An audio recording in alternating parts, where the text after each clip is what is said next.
Vulnerability, by definition, means the quality or state of being exposed to the possibility of being attacked or harmed, either physically or emotionally. But if we take a closer look, we see another possibility emerge. Is it possible that vulnerability is not only at the root of our emotional and physical pain, but also at the root of our emotional and physical pleasure? Or rather, even more boldly, at the root of experience altogether, making it the very force responsible for what we call life? Alright, let's dive in. So, in order to experience any form of sensation, we must have some form of neutrality, a neutral standpoint that is open enough to allow sensation to flow through. This experiencing of sensation and our perception of it would be the basis for what we would call life. It is because this force leaves us susceptible to our environment that we are capable of having any sort of experience to begin with. If it were not for this force that is vulnerability, we would not be able to experience any form of sensation, good or bad, because the susceptibility it provides is the neutral standpoint that allows us to be touched by life. And so, all the sensations of life are created. When it reaches our conscious perception of pleasant or unpleasant, we are given the chance to label it good or bad.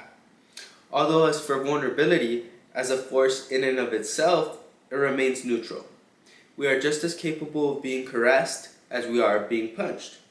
It need not take sides. You are simply vulnerable to your environment in a way that provides the neutrality necessary for an experience to flow through. Now, I'm not trying to completely and utterly render out the truth innate in the traditional definition of the word. It is a very true fact that vulnerability does leave us susceptible to things of a negative or harmful nature, which is the side of vulnerability that by definition is vulnerability. The issue with this definition, though, is that it fuels the common misconception that good or pleasant experiences do not arise as a result of our vulnerability.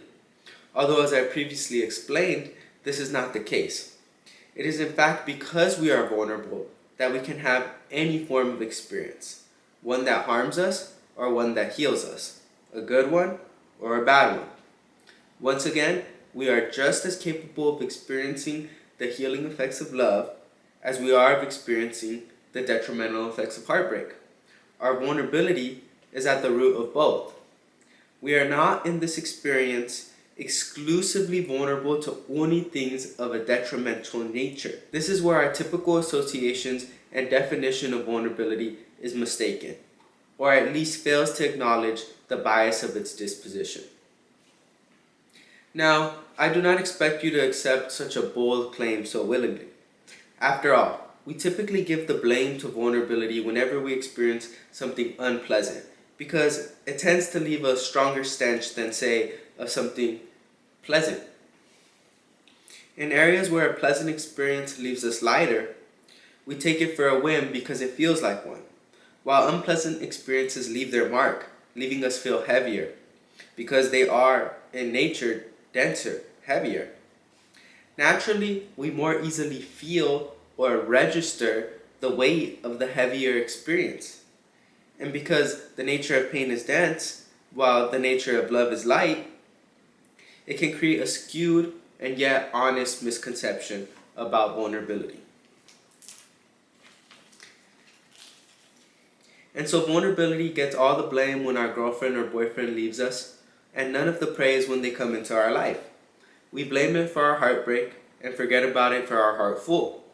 Because paradoxically, the more full it becomes, the less present it feels.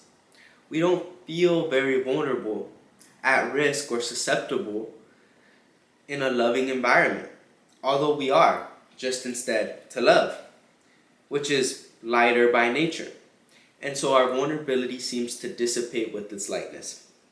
And so vulnerability is viewed as the sole culprit of harm and left unacknowledged in its lighter side.